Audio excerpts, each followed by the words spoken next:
एक समय की बात है। एक गांव में एक लड़का रहा करता था। वह लड़का ज़्यादा बोलने की आदत से बहुत परेशान था। वह जब भी किसी से मिलता तो उसके आगे बड़ी बड़ी बातें हाँकने लगता, और अगर कोई दो व्यक्ति बात कर रहे हो वह बिना पूछे ही उन्हें सलाह देनी शुरू कर देता, जिस वजह से गांव वाले उसे बिल्कुल भी पसंद नहीं करते थे। उसे कई बार लोगों ने समझाया था कि वह अपनी इस आदत को सुधार ले, और उसने ये आदत सुधारने की कोशिश भी की, लेकिन वह हर बार असफल हो जाता। अब वह लड़का अपनी इन हरकतों की वजह से बहुत दुखी रहने लगा था, क्योंकि अब उससे कोई भी व्यक्ति बात नहीं करना चाहता था, और उसके सभी मित्र उसकी पीठ पीछे उसका मजाक भी बनाते थे और उससे दूर भागते थे। कोई भी उसे अपना मित्र नहीं बनाना चाहता था, और लड़के को ये बात अच्छी तरह से पता थी। अब उसे ये लगने लगा था कि कोई भी उसकी इज्जत नहीं करता, सब उसे बेकार समझते हैं। फिर उस लड़के ने अपने घर से बाहर जाना ही बंद कर दिया। जब ये बात उसके मित्र को पता चली तो उसने दूर एक साधु के पास जाने के लिए कहा, क्योंकि वह साधु बहुत ही ज्ञानी था, क्योंकि उस साधु के पास हर समस्या का तोड़ था। फिर वह लड़का अपने मित्र की बात मान लेता है और उस साधु के पास चला जाता है। जब वह वहाँ पर पहुँचता है तो वह देखता है कि साधु के पास पहले से ही बहुत से लोग बैठे हुए हैं, जो एक के बाद एक अपनी समस्या साधु को बता रहे हैं, और साधु सबकी समस्या का समाधान बड़े ही आराम से कर रहे हैं। यह देखकर लड़के को यकीन हो गया कि उसकी समस्या का समाधान भी जरूर होगा, और इसी आशा के साथ अपनी बारी आने का इंतजार करता है। कुछ समय के बाद लड़के की बारी आ जाती है। लड़का साधु को प्रणाम करता है और कहता है, मैं अपने जीवन में बहुत दुखी हूँ। साधु ने कहा, बताओ तुम्हारी क्या समस्या है। लड़का कहता है, मैं ना चाहकर भी ज़्यादा बोलता हूँ, जिस वजह से लोग मुझे पसंद नहीं करते और मेरा मजाक भी बनाते हैं। साधु ने लड़के की बात सुनी और कहा, ज़्यादा वही बोलता है जो ये समझता है कि वह सब जानता है, और जो इंसान ये मानता है कि वह अभी बहुत कम जानता है और अभी सीखने के लिए बहुत कुछ बाकी है, वह हमेशा ही कम बोलता है और ना कभी किसी को बिना मांगे राय देता है। फिर लड़के ने कहा, तो मैं क्या करूं? कैसे अपनी इस आदत को ख़त्म करूं? साधु ने कहा, मैं तुम्हारी इस आदत को एकदम तो ख़त्म नहीं कर सकता, लेकिन मैं तुम्हें ये बता सकता हूँ कि तुम्हें किन किन मौक़ों पर हमेशा शांत रहना चाहिए, ताकि तुम खुद को दुखी और बड़ी मुसीबत में फंसने से बचा सको। लड़के ने कहा, जल्दी बताइए, मैं हर काम करने के लिए तैयार हूँ। साधु ने कहा, बेटा इन 5 मौक़ों पर अपने आप को शांत रखना चाहिए। साधु ने कहा, पहला, जब तुम्हें लगे कि कोई तुम्हारी भावनाओं को तुम्हारे शब्दों से नहीं समझ सकता, उस समय तुम्हें चुप रहना चाहिए।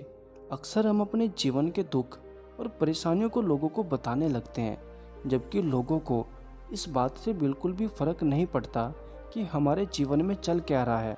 हर इंसान को केवल अपने आप से मतलब होता है। वह केवल खुद के बारे में बात करना चाहता है, वो केवल खुद की तारीफ सुनना चाहता है। उन्हें हमारे जीवन की परेशानियों से कोई भी मतलब नहीं होता, इसलिए वह तुम्हारी परेशानियां नहीं सुनना चाहते, और हो सकता है वह 1-2 बार तुम्हारी दुख भरी कहानी सुन ले, लेकिन उसके बाद वो तुमसे दूर भागना शुरू कर देंगे, क्योंकि कोई भी दुखी इंसान के साथ रहना पसंद नहीं करता। इसलिए कभी भी अपने घर वालों को छोड़कर अपने दुखों के बारे में किसी को ना बताओ, वरना लोग तुम्हारी बातों का समाधान करने की बजाय उनका मजाक बनाएंगे। साधु ने कहा, दूसरा, जब तुम्हें ये ना पता हो कि तुम्हें विशेष मौक़ों पर क्या बोलना है, या फिर तुम्हें विशेष घटना के बारे में आधा ही ज्ञान हो, तो ऐसे मौक़ों पर तुम्हें चुप रहना चाहिए। ऐसा इंसान जो आधा अधूरा ज्ञान होने के बाद भी उस विषय के बारे में बात करता है, वो हमेशा ही मजाक का पात्र बनता है, और कोई भी उसकी बात को गंभीर से नहीं लेता। अपनी बात को सही तरह से वही इंसान समझा सकता है जिसे उस विषय के बारे में पूरी जानकारी हो। इसलिए कभी भी आधी अधूरी और इधर उधर से मिलने वाली जानकारी के आधार पर लोगों को अपनी बात मनवाने की कोशिश ना करो। साधु ने कहा, तीसरा, जब कोई इंसान तुम्हारे सामने किसी तीसरे इंसान की बुराई करे, तब तुम्हें ऐसे मौक़ों पर चुप रहना चाहिए। तुम्हें कभी भी किसी की बुराई नहीं करनी चाहिए, क्योंकि जो इंसान आज तुम्हारे सामने किसी तीसरे इंसान की बुराई कर रहा है, हो सकता है वही कल किसी और के सामने तुम्हारी भी बुराई करे। और हो सकता है आज तुमने उसकी हाँ में हाँ मिलाने के लिए किसी तीसरे इंसान की बुराई करती और कल को रिश्ता ठीक हो जाता है तो वह उस इंसान से भी कहेगा कि तुमने उसके बारे में क्या कहा है। इसलिए जब भी कोई किसी की बुराई करे या फिर उसका मजाक बनाए तो तुम्हें उसकी बात सुन लेनी है, बस अपनी बात उसके सामने नहीं रखनी। और अगर तुम ऐसा करते हो तो तुम्हारे लिए एक बड़ी समस्या खड़ी हो सकती है। गुरु ने कहा, चौथा, जब कोई तुम्हारे ऊपर गुस्सा और जोर से चिल्लाए और तुम्हारा अपमान करने की कोशिश करे तो ऐसे समय तुम चुप रहकर सामने वाले के गुस्से को कम कर सकते हो, साथ ही तुम हालात खराब होने से बचा सकते हो। जब तुम सामने वाले के गुस्से का जवाब क्रोध से नहीं देते, उस समय तुम चुप रह जाते हो, तब ये बात क्रोध करने वाले के दिल में लगती है और गुस्सा कम होने के बाद उसे अपनी गलती का एहसास होता है और ज़्यादा संभावना है कि हो सकता है वह अपनी गलती की वजह से तुमसे माफ़ी भी मांगे। और अगर वह माफ़ी नहीं मांगता तो वह अंदर ही अंदर अपने आप को दोषी समझने लगता है। लेकिन तुम्हें हर स्थिति में चुप भी नहीं रहना है। अगर तुम्हें लगे कि वह गलत कर रहा है तो तुम्हें उसका जवाब भी देना है, क्योंकि हो सकता है तुम्हारा चुप रहना वो इंसान तुम्हारी कमजोरी समझ ले।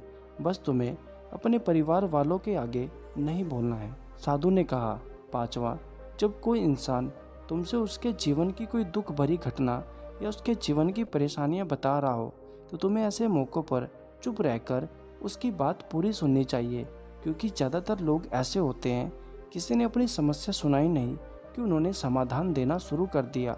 जबकि कोई इंसान हमसे अपनी समस्या साझा करता है तो वह उसका समाधान नहीं, बल्कि वो बस ये चाहता है कि हम उसकी बात पूरी सुन लें, क्योंकि जब हम किसी इंसान की बातें पूरी सुन लेते हैं तो उसके मन को शांति मिलती है और उसे ऐसा लगता है चलो किसी ने तो उसकी बात को समझा और उस व्यक्ति के दिल में तुम्हारे लिए इज्जत पैदा हो जाती है। इसलिए हम ज़्यादा समझदार प्रतीत होते हैं। गुरु ने कहा, जब तुम कम बोलते हो तो लोग तुम्हारी तरफ ज़्यादा आकर्षित होते हैं कि तुम क्या हो और तुम क्या चाहते हो। शिष्य ने कहा, ठीक है, मैं आज से इन 5 बातों का ध्यान रखूंगा। उसने साधु का धन्यवाद किया और अपने घर वापस चला गया और उन 5 बातों के सहारे अपना जीवन जीना शुरू कर दिया।